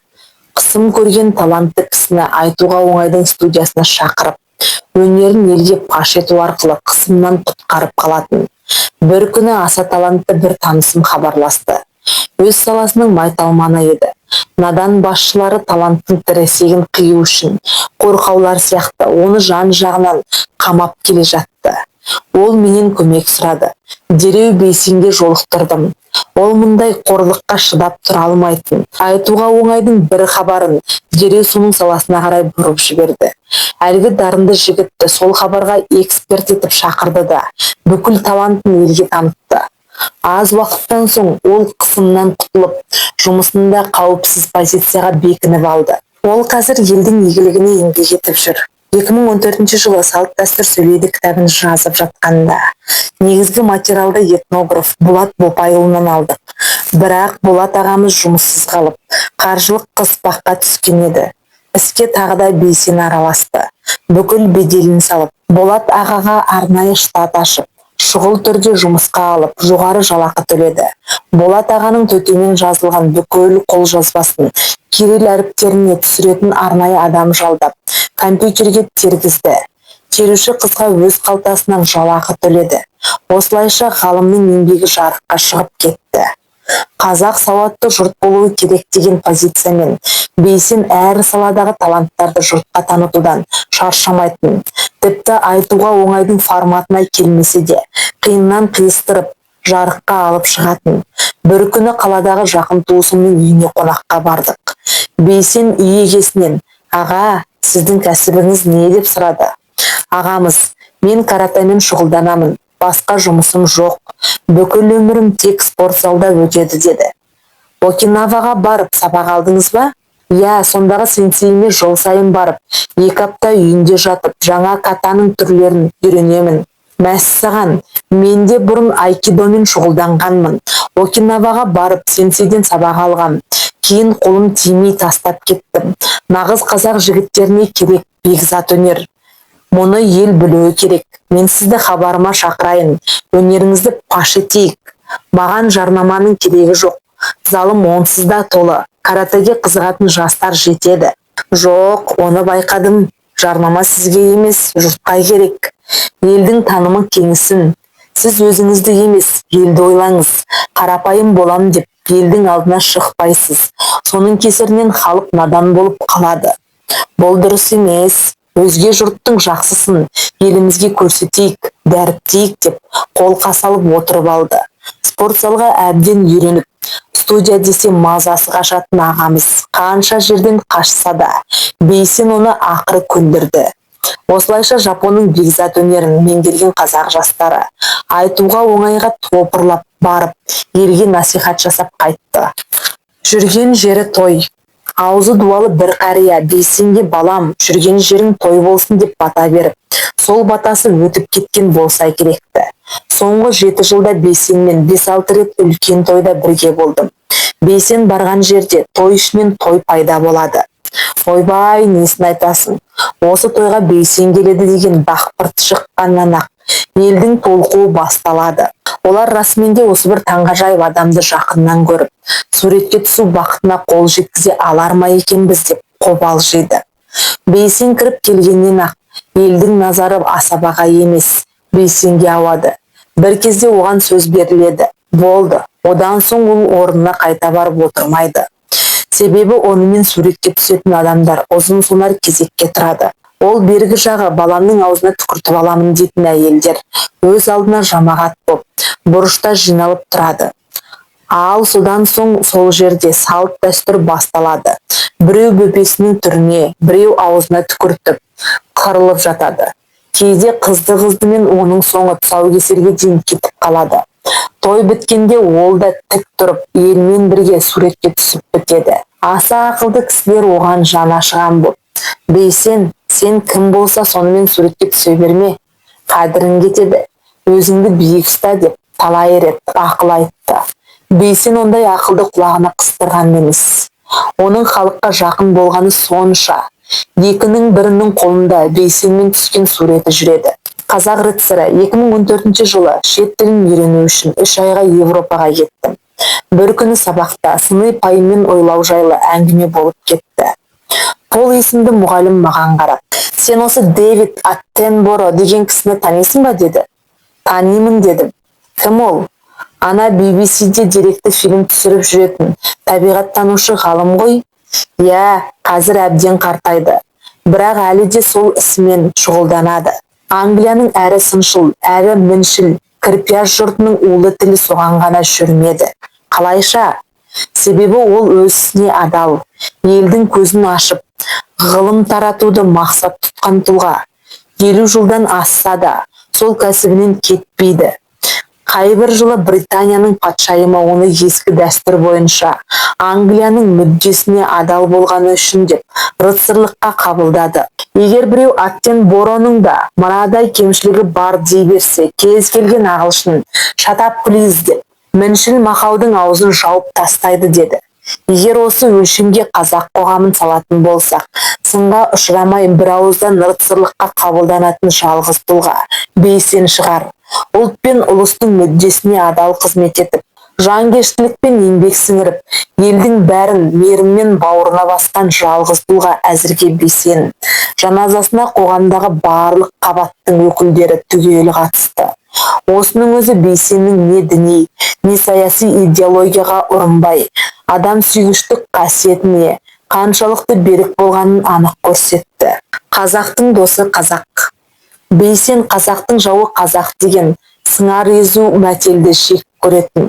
Ол осыны керісінше жүзеге асырды. Елдің бағына туған адам көрсе, ұлтына, жынысына, таныстығына қарамастан, соның керегіне жарақсы кеп тұрды. Қайбір жылы ақылды бір азаматты кей оңбағандар жала жауып орға жықты. Саяси астары болғасын, ол іс елге білінген жоқ. Жазықсыз жан 5 жылға сотталып кетті. Бірақ Бейсен оны танымайды. Өмірінде көрмеген, істің мән жайымен танысқан соң нақты қадамға барды. Бір күні мені қалаға шақырды. Кешке бірге кіріп шығамыз деді. Мен ілестім. Қайда бара жатырмыз? Не істейміз? пәлен деген кісінің үйіне барамыз. Оны бір оңбағандар жазықсыз соттап жіберіпті. Соның бала-шағасына соғым сойып әкеле жатырмын. Маған жылқының етін тасуға жәрдем бересің. Бірақ елге жария қылмайсың, мақұл ма? Деп менен сөз алды. Бір кезде әлгі үйге жеттік. Көлігін аулаға кіргізді де, багажын ашып, ал сәке, тасиық деді. Құдай-ау, не деген мол ет мынау. Екеуміз мықшыңдап жарты сағатта әрең тасып біттік. Жылқы емес піл сойып әкелгендей. Әлгі кісінің бала-шағасы таң қалып, есін жия алмай жүр.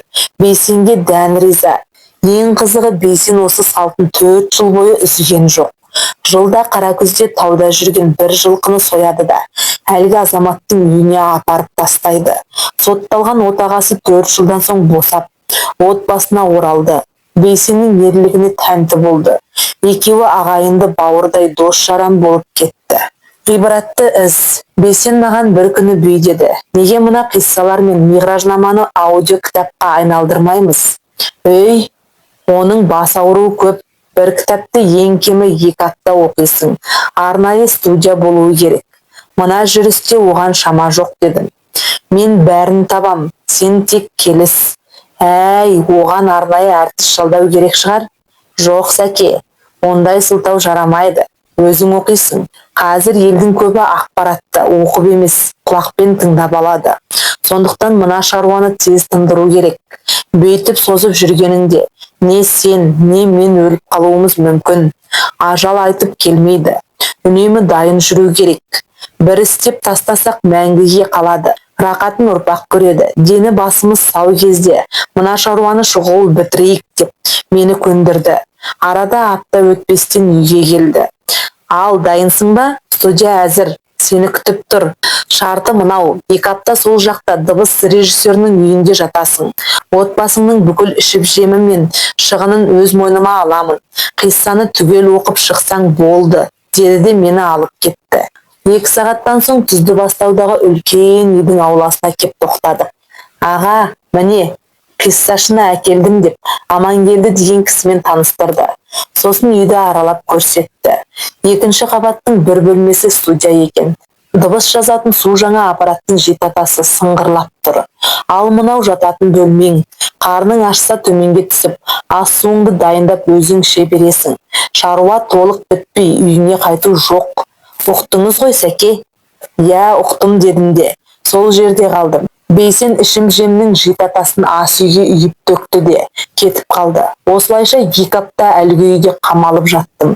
Аман аға кешке жұмыстан келеді де маған кітапты оқытады. Ол кезде бойдақ еді. Қазір әйелі 2 ұлы бар. Даусымның тембірі кетіп, шиқылдай бастасам, дереу тоқтата қояды. Осылайша 15 күн дегенде қисса сүл әнбия мен миғражнаманы оқып бітірдім. Бейсенге хабар бердік. Ертесіне ол көңілді оралды. Бұл тарихи сәт. Мұны мейрамханада атап өту керек. Большевиктер жойған рухани мұрамызды мәңгіліктің сандығына аман-есен салдық. Енді оларды интернет заманында сайтан да жоя алмайды. Кеттік тойлауға деді қуанып. Осылайша Санжак деген түріктің мейрамханасына алып барды. Арада 2 ай уақыт өтті. Бір күні Бейсен хабарласып, сәке, үйдесің бе деді. Я, дедім мен. Онда тысқа шық. Келіп қалдым. Қиссаның төресін енді мен саған тыңдатайын деді. Тысқа шықсам Бейсен тұр. Өзі көңілді. Көлігінің есігін ашып. Кел, қасыма отыр. Тыңда мына кәрамәтті деп. Дискіні алды да мафонның астына сүңгітіп жіберді. Адамның бүкіл ой санасын ғайыпқа жұлып әкететін құдіретті бір әуен ойнай жөнелді. О, тоба! Құданың құдіреті. Өз даусымды өзім танымай қалдым. Аман аға арнайы эффекттің жетатасын өте шебер қолданыпты. Сапасын кинодан бетер қылған. Топ-тынық дыбыс, мазмұнына сай құбылып тұрған неше түрлі тартымды әуен, арқа басың шұбырлап кетеді. Ау, не дейсің батыр? Ризасың ба? Дән ризамын Бейсеке. Одан бөлек 200 дискіге көбейтіп, қаржысын төлеп, бір дорбасын ала келдім. Мә, мынау сенікі деп, бір қорап дискіні ұстатты. Сыйға тартасың ба, әлде сатып пұл қыласың ба, өзің білесің. Ең бастысы мен миссиямды соңына дейін атқардым. Енді мұны тарату сенің міндетің деді. Жүзі бал-бұл жайнап. Қазір бұл өнімдер Telegram каналымда тұнып тұр. Кез келген адам тегін тыңдап қаласа, тегін көшіріп ала алады. Тыңдаған жанның жан жүрегі құндылыққа толып, көкірегі хикметпен байып шыға келеді. Каналға тіркелген мыңдаған кісі осы үшін бізге сансыз алғыс жолдап жатыр. Бірақ олар осы рахат пен нығметке Бейсеннің жанкешті еңбегінің арқасында қол жеткізгендерін қайдан білсін. Уақытты жеңген Бейсен. Философияда ең қызық тақырыптың бірі адам болмысы мен уақыт факторының бір-бірімен байланысы. Жауапкершілік алмайтын қорқақ адамның болмысы онтологиялық уақыттың түрмесінде сауланып тұрады. Яғни жан-жануар мен өсімдікке берілген табиғи уақытқа тәуелді болып қалады. Ондай кезде 24 сағаттық тәуелдік адамды жан-жағынан сығып, еш нәрсеге үлгертпей, әбден діңкелетеді. Бастаған ісін аяғына дейін тындыра алмай пенде-пақыр шашылып қалады. Ал саналы түрде тарих алдында жауапкершілік арқалаған адам онтологиялық уақыттың құрсауын бұзып, параллель жатқан феномендік уақыттың ішіне енеді. Болмыс феномендік уақыттың ішінде ашылғанда 24 сағаттық тәулікті көріп, уақытты созып жібереді. Мұны уақыттың ішіндегі уақыт деп те атайды. Бейсен дәл солай жасаған адам. Ол бір тәуліктен 3 тәулік, бір жылдан бірнеше жыл жасап алған таңғажайып тұлға. Менің осы ойыма бірде бір таныс қазақ дау айта алмас. Себебі ол сияқты қисапсыз шаруаны қатар атқарған адамды әлі ешкім көрген жоқ. Өзі Жетісу арнасының білдей бастығы.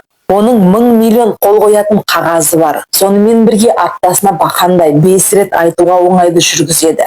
Оның қандай күрделі жұмыс екенін редакторлар жақсы біледі. Талдықорған мен Алматының арасы 260 шақырым. Ол осы аралықты әрі-бері күн сайын кесіп өтіп, 2 каналға қатар қызмет етті. Қазақстан барысы деген жарысқа одан басқа жүргізуші жарамады. Одан бөлек ел ішінде атқарып жатқан презентация, кездесу, интервью, семинар, тағысын тағы толып жатқан қисапсыз шаруасы және бар. Таза логикаға салып, топ-тұнық рационалды таныммен қарасаң, Бейсеннің мұншама жұмысты қатар атқаруы мүмкін емес. Ол ма, мына қызыққа қараңыз, Саят Ибраев деген профессор қамауда жатқанда, ол кісінің отбасымен жақын туыстай араласып кетеді. Болмаса Саят ағаны өмірінде көрмеген. 2015 жылы күзінде сол кісінің үлкен ұлы үйленетін болды. Құдалыққа баратын беделді кісілер іріктелді.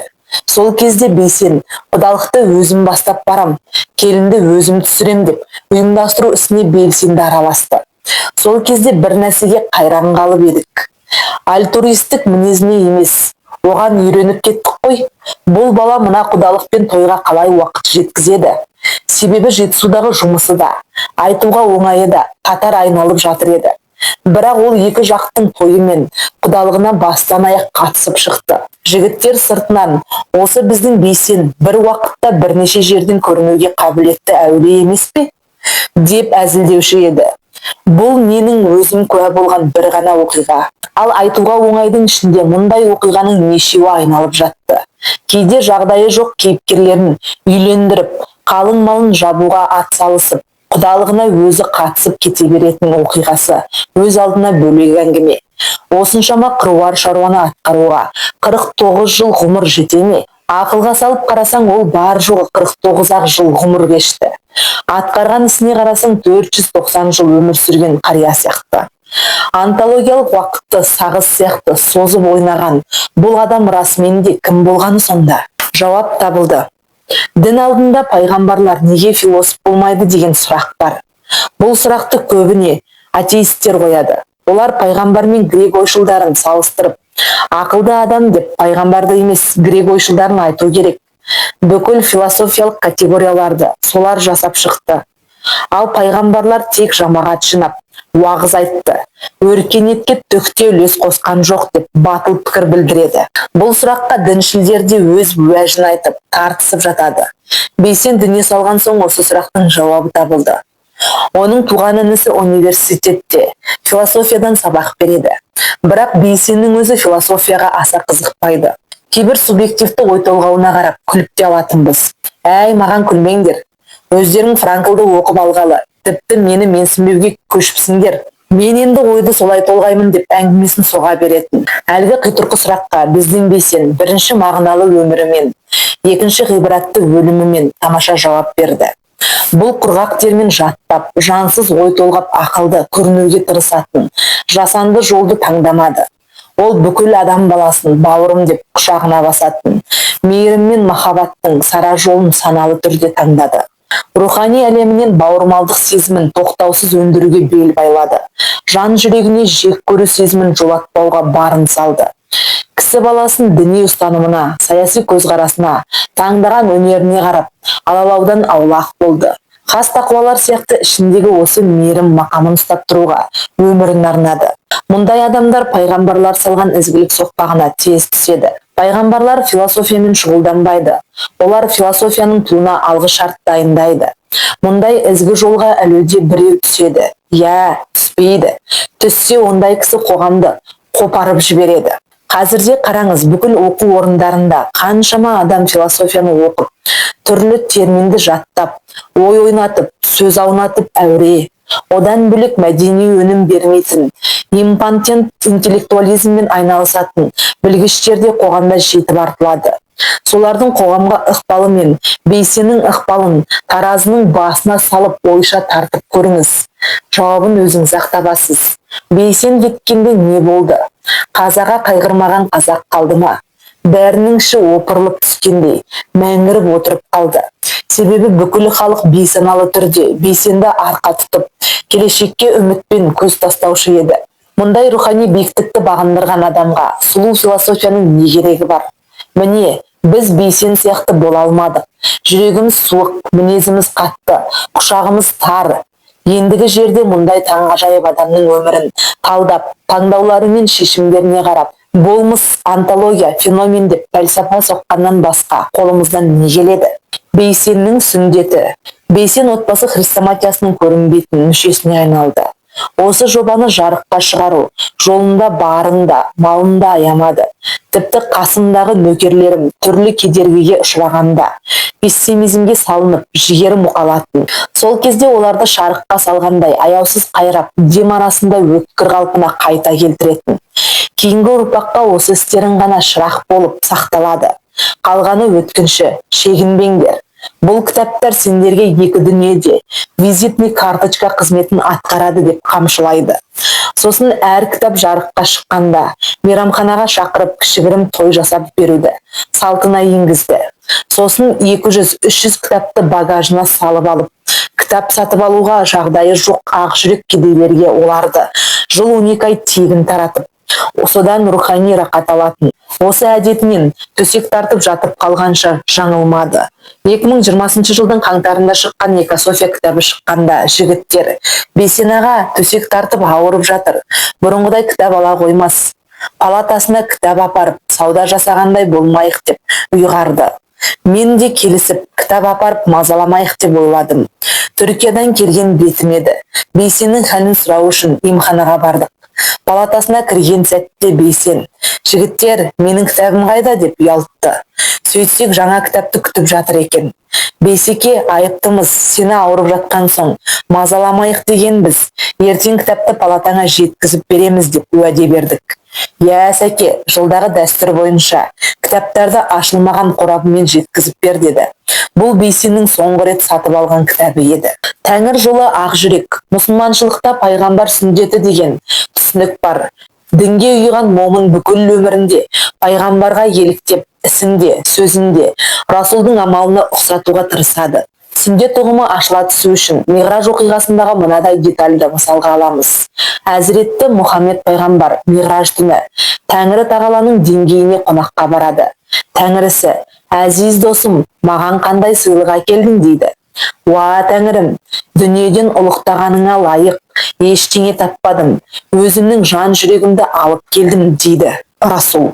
Ұлық Алла, менің де күткен сыйым осы, таза жүрек, кіршіксіз көңіл, кең пейіл ғана мен үшін ең үлкен сыйлық дейді. Сиярдағы осы аңызды шын деп сенсек, о жақта барлық момынды осындай сұрақ күтіп тұр. Әр момынның құлшылығы шағын Миғраж есебі. Хадисте де намаз момынның миғражы деген.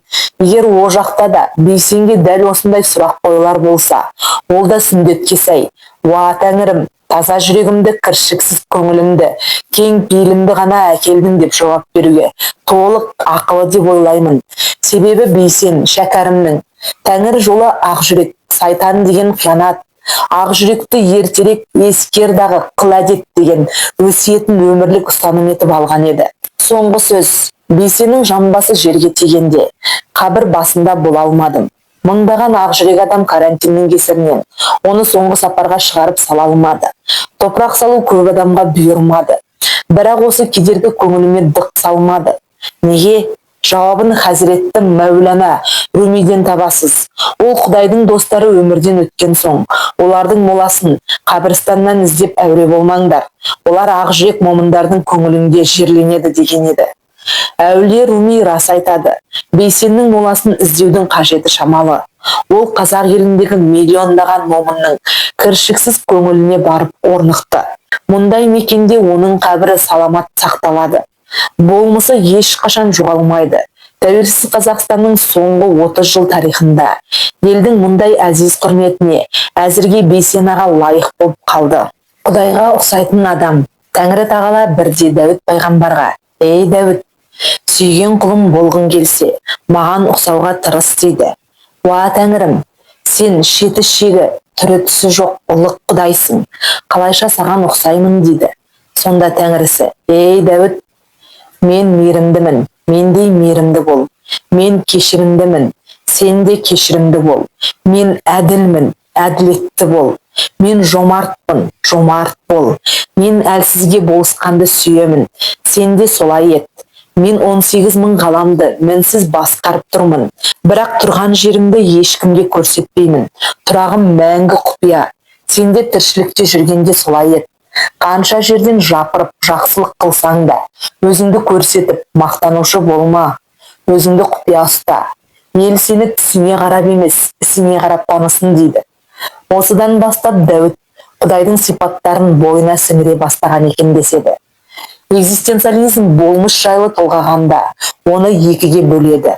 Болмысты ағылшынша being деп атайды. ING деген есімше жалғауы болып тұрған немесе болып бара жатқан деген мағынаны меңзеп тұр. Адам болмысы не алға қарай ұмтылумен бар болады, не кері кетіп бордай тозады. Оңға қарай дөңгелеген болмысты аутентикалық болмыс деп атайды. Яғни табиғатын тапқан нағыз шынайы болмыс деген мағынаны береді. Кері кеткен болмысты бейаутентикалық болмыс деп атайды. Яғни болмыс кері кеткенде оның ішінен зорлық зомбылық пен қиямпұрыс қиянат өніп шығады. Ал болмыс мүлде әрекетсіз қалғанда затқа айналады. Заттанған типтер конформизм мен тоталитаризмнің шемі болады. Яғни авторитарлы билік оларды адами құқықтарын қалай таптаса да қарсылықсыз отыра береді. Бұл құбылысты дінде де түсіндіреді. Адамның ішіне ақыл және нәпсі деген екі жауһар, субстанция қондырылған. Кімде-кім нәпсісін жеңіп, ақылына билетсе, ол адам періштеден жоғары болады. Керісінше ақылы матауға түсіп, нәпсісі үстем болса, ол адам айуаннан төмен болады. Негізінде адамның өміріне осы екі өлшем жеткілікті. Кез келген кісі оңашада отырғанда, сен қай тарапқа зымырап бара жатырсың деп сұрасын. Не ол рухани шарықтайды, немесе құмарлығының құлы болып, құрдымға құлайды. Елдің санасынан осындай айқын өлшем өшкен кезде, дүние салған адамды анықтай алмай қор болады. Кісі қайтқан кезде материалисттер артында үй-жай бірдеңе қалды ма, бала-шағасына бірдеңе тастай алды ма деп сұрайды. Ал діншіл тарап намаз оқыған ба деп сұрайды. Екі сұрақта марқұмның кім екенін анықтай алмайды. Орта ғасырда мұсылман жамағатын құрғақ құлшылыққа байлайтын таяз ойлы молдалар молынан өмір сүрген. Олар өлген соң Алла тағала денсаулық пен мал мүлкіңді қайда жұмсадың деп сұрайды. Деп келетін уағызынан танбаған. Осындай молданың бірін Ибн Араби: молдеке, бәрі дұрыс қой, бірақ ең маңызды бір сұрақты ұмытып кеттіңіз. Құлым, сен дүниеде жүргенде мен 24 сағат сенмен бірге болдым. Сол кезде сен кіммен бірге болдың деп сұрамай ма? Әңгімені осы сұрақтан бастау керек еді деп тоқтатқан екен. Ибн Араби осы ойын үнемі дамытумен болды. Құдай Құранда адамды халифа қылып жаратқан, Алланың халифасы жаратқан қожасына ұқсауы тиіс. Ендеше құлдың да басты міндеті осы. Соңғы демі үзілгенше Алласына ұқсауға тырыссын дейді. Логотерапия бойынша Құдайдың қалауы адамға ар-ұяттың көмегімен жетеді. Арын таза ұстаған адамның ой құлағы Тәңірдің әуезін атеистке қарағанда анық естиді. Баланың кіндігіне көзіміз түскенде, есімізге еріксіз шешесінің жатыры да түседі. Себебі жатырдағы бала ана бойындағы ас ауқатты кіндік жіппен алған еді. Адамның ары да сондай. Ұятына қарап Құдайын танисың. Бейсен ар-ұятына өте бекем болған адам. Нәпсісінің билеуіне жол бермеді. Ары мен ақылы кезектесіп, болмысын аутентикалық формада қашауға тырысты. Кітап әу баста болмыстан басталған. Атауы да соған орай бейсен және болмыс деп аталды. Басында майда қадаммен таратқан сол тақырыпты енді түйіндейміз. Бүкіл жаратылыс қазіргі ғылымда болмыс, being деп аталады. Яғни бар болып тұрған нәрсе. Бірақ адам жаратылысын адам болмысы, human being деп бөлек қарастырады. Неге? Себебі адамнан басқа болмыстың бәрі бұл дүниеде уақытша ғана болып тұрады. Күні біткен соң ізім қайым жоғалады. Бір қарағанда адам да солай көрінеді. Өлген соң көп ұзамай ұмытылады. Ширек ғасыр өткен соң ондай адамның болған, болмағаны ешкімнің есінде қалмайды. Қалса да бұқара үшін маңызы жоқ. Осыған қарап ақыры өлген соң жоғалады екенбіз. Онда бұл өмірдің қызығы ойын-сауық пен құмар қызықтан басқа не болуы мүмкін? Қолымыздан келіп тұрғанда қоншымыздан неге басып қалмасқа деген жеңіл ойға итермелейді. Бірақ олай ойлауға кедергі келтіріп тұрған басқа да болмыстар жетерлік. Адамзат тарихында аттарын ізгі амалдың күшімен тіршілікке қашап тұрып жазып кеткен тұлғалар да баршылық. Көне Грекиядан бастап барлық өркениетті елдің кемеңгері, данышпаны, ойшылы, ғұламасы, ғалымы, өнерпазы жердегі өркениетке әліге дейін мағына дарытып тұр. Барлық діннің пайғамбары мен әулиесі де оған сенуші момындарымен бірге әліге дейін тіршілік етіп келеді. Өмірді қалай сүргенім дұрыс деп ойланатын есті адам ең бірінші өмірден өтіп кетсе де, әліге дейін болмыс ретінде бар болып тұрған тұлғалармен кітап арқылы тілдесіп, тағдырын дұрыс арнаға бұрады. Сонда оларды мұншама өміршең етіп, оларға ажалсыз адамның мәртебесін дарытып тұрған сиқыр не? Неліктен біреу мәңгі өлмейтін сипат тапты да, енді бірі өлген бойда көзден де, көңілден де бұлбұл ұшты. Міне осындай сұрақтар ақылды кісіні, адамды адам етіп ұстап тұрған нәрсе не өзі деген онтологиялық танымға апарып тірейді. Яғни адам кім өзі? Ол не істеуі тиіс? Оның мәңгі бақи жоғалмайтын өзегі бар ма? Жоқ па? Өлмес өзегі болса, оны ұстап қалудың жолы қайсы деген сұрақтар ең алдыңғы қатарға шығады. Өмірдің ендігі тағдыры осы сұрақтарға берілетін жауаптың сапасына тікелей тәуелді болмақ. Бұл түйінді дұрыс шешудің бір ғана жолы бар. Ол үшін менің кім екенімді біреу анықтай ма, әлде өзімді өзім анықтаймын ба деген сұраққа дұрыс жауап беру керек. Яғни Карл Ясперс сияқты адам болмысы жай ғана бар болып тұрған нәрсе емес. Ол өзін қандай формада бар қылуы керек екенін өзі шешетін болмыс деп нық жауап беруге міндетті. Мұны қалай түсінеміз? Оны түсінуге Мартин Хайдеггер көмектеседі. Оның ойынша адам болмысы ерекше жаратылыс. 18 мың ғаламда не нәрсе бар болса, соның бәрі оның болмысында сыңсып тұр. Енді оның міндеті біреу. Осылардың ішінен ең баяндысын тіршілікке дарыту. Тіршілікке дарыта алған маңызды құндылығы оған мәңгілік болмыс мәртебесін сыйға тартады. Қазіргі заманның адамы бір нәрсе жоғалтқан болса, дәл осы өзін-өзі бар етіп шыға алатын, өзінің кім болатынын өзі шеше алатын қабілетін жоғалтты. Ақылды ата-аналар баласының бар болуына мүмкіндік берер емес. Өзінің қалауы мен тілеуін баласына таңып әйнек. Дарынды баланың өзі бар болып ашылуға емес, жоқ болып жетістікке жетсем болды деген қалыпқа құйылды. Мұндай ережелер мығым орныққан қоғамда жетістікке жетпеу, атақсыз қалу күнәға теңелді. Ал тұмсығың тасқа тиіп, қандайда бір қазаға ұрынсаң, масқара жеңіліске пара-пар саналады. Ал болмыстың бар болып ашылуында жеңіс не жеңіліс деген түсінік жоқ. Ол екі жағдайда да ұтысқа шыға алады. Ең бастысы қайғысынан мән тауып, оның өзіне үйреткісі келген рухани сабағын санасына сіңіріп алса жетіп жатыр. Енді осы философияны мұсылман ғұламасы Ибн Арабидің ойымен тағы да дамытып көрелік. Оның пайымынша адамнан басқа мақұлықтың бәрі ғаламдағы бір бөлшек қана, адам ғана бәрін тұтас қамтып тұрған таңғажайып вужуд, болмыс. Себебі Алла оны өзіне ұқсатып, осындай құдіретті тіршілік иесі етіп жаратты. Оған халифалық мәртебе сыйлады. Адам ұрпағы 5 күн тіршілікте неғұрлым тәңірлік қырын жарыққа шығарса, соғұрлым мәңгілік болмысқа айналады. Бірақ модерн адам үшін осы арада қауіпті бір қақпан бар. Мәңгілік бар бола алатын болмыс ғайыптағы мәнмен рухани байланысқа түссе ғана айқара ашылады. Трансцендентті мәнді назарға алмаса, пенде өзінің психикасындағы имманентті ойларға маталып қалады. Тірі болмыс ашылғанда тәңірлік әлемнен келген рухани құндылықтың сәулесі айналаға шуақ болып шашылады. Ал ғайыппен байланыс үзіліп, болмыс бітелгенде қиыршық тастары өз ішінде айналып жатқан меңіреу калейдоскоп сияқты өзінің субъективті ойларын қызықтап кетеді.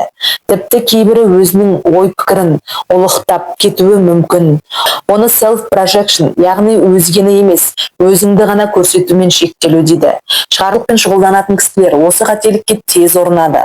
Ғайыптан кеп құйылған жарықты емес, өзінің субъективті сезімдерінен құралған ой пікірлерін объективті құндылық ретінде ұсынғысы кеп тұрады. Тіпті кейбірі оны әлемдік шедевр деп сеніп қалады. Шедеврі мойындалмаса, кәдімгідей депрессияға түседі. Ибн Арабидің ойын осы арада қайта жалғауға болады. Тәңірлік әлемнен келетін мәңгілік болмыстың құпиясын ашудың, оның қазынасын ғаламға шашудың, баянсыз қызықтан қашудың бүкіл қыры мен сырын адамзатқа әулие әнбиелер үлгі ретінде көрсетеді. Антологиялық тұрғыда ең ірі мұратты солар арқалайды. Яғни менің бар, менің жоқ екенін өмір сүру өнерімен көрсетеді. Бақи бар бола алатын болмыс жетілген адамның саналы тіршілігі арқылы ғана тысқа шығып, өзін анық сезіндіреді, білдіреді және көрсетеді. Яғни вужуд өзіне лайықты ыдыс тапқанда ғана тәңірлік сипаттарын бұл дүниеде жарық еткізеді. Сол үшін кірпіш тәнің де күтімде болуы шарт. Денсаулықты кірпияздықпен күтіп баптаудың да мәні осы болса керек. Яғни ғайыптан енген вужудтың бұл ғаламға жол тарататын дәлізі мұнтаздай болуы тиіс. Сондықтан да мұсылманшылықта дәрет алу мәдениеті ерекше дамыған. Тіпті ғұсыл дәреті жоқ момынның жер басып жүруіне шариғат рұқсат бермейді. Ғайыптан келіп лайықты тән арқылы бұл әлемге таралуы тиіс тәңірлік сипаттар: әділдік, жомарттық, сабыр, сақтық, мейірім, шапағат, адал достық, ар ұят, ар намыс, махаббат, даналық, жауапкершілік, тәуба, уәдеге беріктік, тағысын тағы. Бірақ бұл сипаттар құр ауызбен абстракция түрінде ғана айтылатын болса, олардың ешқандай мәні қалмайды. Мәнсіздікке ұрынған кез келген құндылық қанша жерден киелі болса да профанацияға ұшырап, әзілмен қалжыңның материалына айналады. Тіліңмен айтқанда ісіңмен бекіт дегенің мағынасы осылайша ашыла түседі. Іспен бекіткенде ғана тәңірлік сипаттар болмысты бар халіне келтіріп, мызғымайтын тұғырына бекітеді. Ғалымдардың human extension, яғни адами тіршілік деп қадап-қадап айта беретіні осыдан шыққан. Адам ұрпағы тәңірлік сипаттарын үздіксіз тысқа шығарумен ғана күйреу, сыну, торығу, жалығу, өзіне қол салу деген сияқты трагедиядан құтылып, тіршіліктің тәтті дәмін тата алады. Немесе болмысты тұншықтырған сайын өзі де мәннің дефицитіне ұшырайды. Қазіргі жұрттың азапты өмір кешуі осымен тікелей байланысты. Олардың көбі өзін бар мен жоқтың арасында түсініксіз күйде қалып қойған. Барзақтарға әруақ сияқты сезінеді. Барзақ сөзінде осы тақырыпқа термин ретінде қолданған Ибн Араби екен. Оның ойынша ғаламда Алладан басқа бар нәрсе жоқ. Қалғаны вужуд емес, бұл дүниеде уақытша өмір сүретін мәужуд. Мәужуд бұл дүниеде бар сияқты түрге еніп, адамды алдап тұрады. Мысалы, ақ түсті сәуленің призмадан өткен кезде алуан түске айналып, молынан шашыраған шұғыласы сияқты. Ақылды адам бір сәттік мәужудқа емес, жойылмайтын ұжытқа қарай ұмтылғанда мәңгілік болмыспен табысып, өзі де өлмейтін сипатымен қауышады. Әу баста адами болмысты арқалап туып, бірақ толық адамға айналып үлгермей қалған типтер тірісінде ақ барзақ әлемнің түсініксіз тұтқынына айналады. Бейсеннің не үшін өлмей қалғаны енді түсінікті болған шығар. Физикалық дене мүшесінен айырылса да, болмыс сипатында қалып қоюы әлі де инерция туғызып жатыр. Бейсен тәңірлік сипаттың бәрі тілмен ғана айтылып, дінмен ғана уағыздалып, әбден профанацияға ұшыраған мағынасыз кезеңде өмір сүрді. Елдің бәрі алдамшы, мәужітқа жабысып, жанталаса жарысып жатқанда, жалғыз өзі ұжыттың ізіне түсті. Әу баста қарт апасымен бірге басталған мағыналы өмірі оның жетекші ақ бұлтына айналды десе де болады. Кез келген сәтте шешім қабылдағанда, қарт апасының көңіліне теріс түспейтін қадамға баруға тырысты. Мағыналы әр қадамы кезекті бір ізгі амалды ақылмен һәм жүрекпен жүзеге асыруға серпін берді. Тағдырдың жазуы солай болған шығар.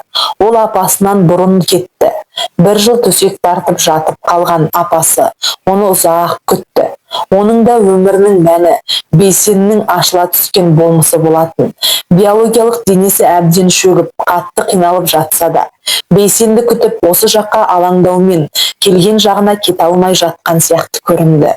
Апаның азапты күндерін тоқтату үшін қыздарының бірі төсегіне жақын келіп, «Апа, қайырлы мекенге жүре беріңіз. Бейсен балаңыз да ана жақта күтіп қалған шығар» деп сыбырлауға мәжбүр болды.